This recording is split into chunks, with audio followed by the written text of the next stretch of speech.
when Bruce Lee started to teach Westerners, a lot of traditional Chinese didn't appreciate it. And I can understand that because they always thought if they taught it within the Chinese community, they could control the morality problem. But as Sifu Bruce used to always tell me, he used to say that, you know, morality and good consciousness and all that is not really dictated by race. So he says that he felt there are good people all over, east, west, white, black, brown, it doesn't really matter. So I understand why they did it and getting to control it, because it is a dangerous art. Martial art can be very, very dangerous. But as I said before, morality is not dictated by race, it's dictated by a person. And there are good people and bad people in all races, in all his films. Now, I've sat down before him and I wish I can remember it now, and if I think long enough, you know, I can remember all the details. But right now at the time, I know that for sure that he wanted to educate people, and each film had a message in it, and a message he wanted to get across. So like the way he moved was not static. A person at the end of those days would try to criticize, well, his heel is up. Oh, he's moving around like a boxer. A lot of martial artists didn't move on. They were very static. They stood down in what they referred to as a gung bo or a forward stance and everything. So when people looked at that, was educating them subtly, either consciously or subconsciously. You could say, oh, wait a minute, he doesn't have his hand always at the hip. Sometimes the hand is up. So there were many ways that he could educate the public. People like Art Wong, Bruce Lee, they opened the door for people. They allowed people to train in an art that was usually reserved for their race only. There was a time even the Japanese prefer to have strictly Japanese students, and then when they came over here, so it's a kind of a unit where you can bring East and West, and it's martial art, whether it be karate or kung fu, has allowed the blacks, the Latins, the Asians, and the Western people to come as one unit because they're trying to perfect themselves in a martial art. So in many ways, it's brought the races together, and particularly in our thing, Jianfang Kung Fu, it has, because we have students of all races. We understand each other. We understand their culture better. It brought even what we refer to as the Eastern Bloc people over. So I think, yes, definitely, it serves as a vehicle to unite people. When I was training with him in '64, it was called Jianfang Kung Fu, and I believe around '65. He had this thing called, he said, I think he said, I'm going to call it the Tao of Chinese Kung Fu, which means it embraces many different aspects of training method. And what he was trying to tell me always is I'm not trying to take a little bit from Choi Li Fan and a little bit from praying mantis and a little bit from Wing Chun and then put a little Western boxing. He says, I want to express myself. So what I want to get from this method is the essence. What is the essence of Wing Chun? What is the essence of Chin Na? What is the essence of Western boxing? What is the essence of Choi Li Fan? I'm not copying the techniques, but the essence, why it's good. And he always talked about the essence with me. And I feel that's basically what he was trying to do. So in the Jianfang Kung Fu, this is how Jeet Kune Do was evolved. He says, I want to utilize all ways, not just stay within the Chinese method.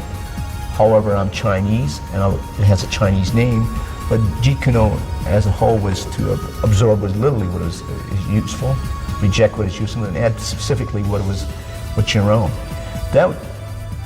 He gave me a book. It was called Sun Ji, The Art of War, and it was for I believe it was for my birthday, and I opened it up, and there was a lot of the things were underlined, and so I thought it was a used book, and he said, no. I said, these things are, and I remember that. I think it comes from Mao Zedong, but he got it also from Sun Ji, which was older, but it went like absorb what is useful, reject what is useful, and add specifically what is your own. Even as the yin-yang symbol, using no way as way and having no limitation as limitation.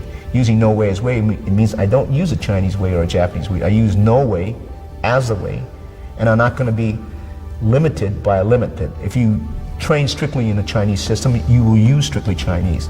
Now that's a great culture, great race, But there are things to be found within the Chinese system, and there's things to be found in the Western system, and the African system, and the Latin system. They all work, so you're not going to limit it. So Jeet Kune Do came about as a sincere effort to abolish system and style.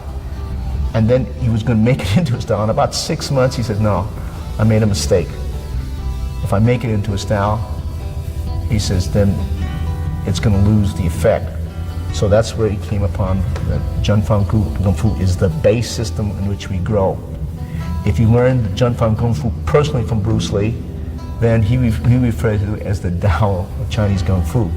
But Jeet Kune Do is man's liberation from system and style. He's truly expressing what works for him. Because what works for one individual, it may not work for another individual. And that's the bottom line. I don't care if your teacher is the greatest fighter, what worked for him may not work for you. This is during this time period in the 60s, and no one made contact. And this actually was originally used for football. So what we did is take the air shields and the foam shields that they use in football, because football makes contact, and at that time karate people, it was mainly point karate. They didn't make very much contact, and they mainly kicked the air. So he liked to kick objects, and one of his favorite tools he used was the foam shield, which he liked, and he used the air shield.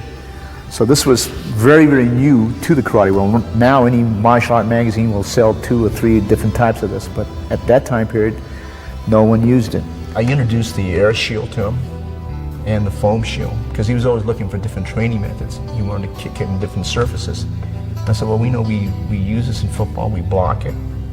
We sometimes hit it, tackle it. I said, let's try punching and kicking it. And he said, nah, it won't. At first he said he didn't think it was going to be very good, but when I came back the next day, he had all these drills that you could do on the air shield and on the foam shield. And the reason why, he says, sometimes when a person kicks, you really can't tell if there's substance in it. And at that time period, everyone kicked that lockout side kick, or they did that round kick and the gi pop when they did the side kick and the round kick. And people mistook that for power. And he was so that sometimes when you kick, he says, you got to see the results. And when you kick the air shield and you kick the foam shield, there is right away, it reevaluates your power, your direction of the kick. And so that's why he liked it so much.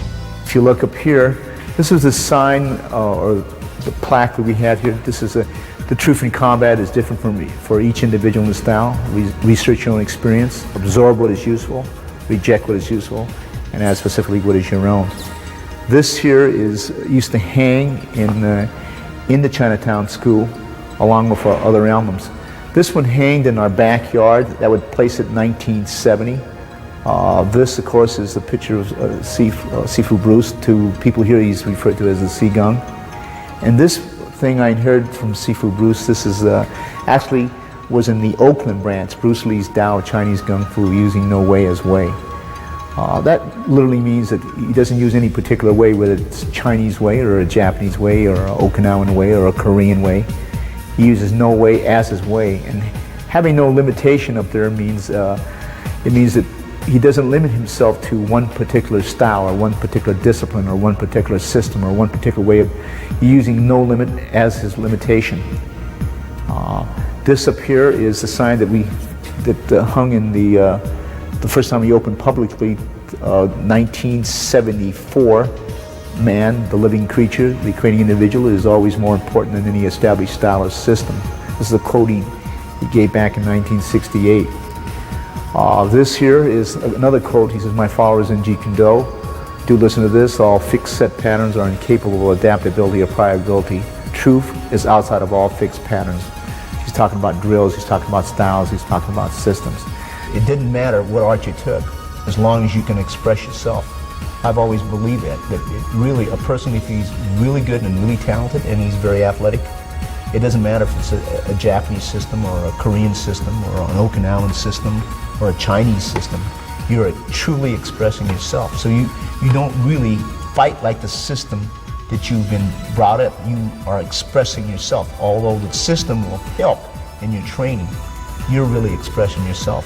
So whether he comes from a Thai system or an Indonesian system, you express the Thai element in there and the training in there, but really down deep you're expressing yourself. You're being by yourself. You know, you're truly expressing yourself, not the system. And I think that's what he was trying to say. You want to express yourself, not so much if it's a Japanese system or a Chinese system. Be yourself.